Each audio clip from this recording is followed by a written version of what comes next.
I'm delighted to address the opening session of the Scribani conference, Reimagining Imprisonment in Europe, Common Challenges, Diverse Policies and Practice. I'm very familiar with the work of the conference host, the Jesuit Centre for Faith and Justice, on areas of public policy, including housing, economics and penal reform. John Guiney and Peter McVerry are two men for whom I have enormous respect.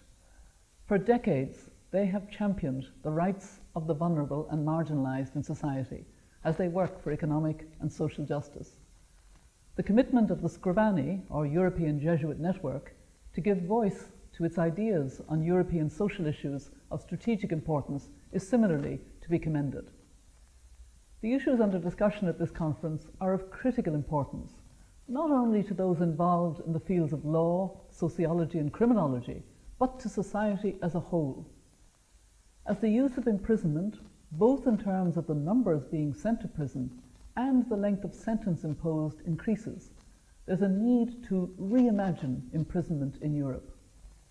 This European trend reflects an increased resort to imprisonment throughout the world, with prison numbers showing a worrying increase that's disproportionate to the growth in overall population. It'll perhaps come as little surprise to you to learn that I approach the issue of imprisonment from a human rights perspective. It is a fundamental human rights issue. International human rights law provides a framework for the development of prison policy, setting out key principles and minimum standards to which a prison system should adhere. The International Covenant on Civil and Political Rights requires, under Article 10.1, that all persons deprived of their liberty should be treated with humanity and with respect for the inherent dignity of the human person.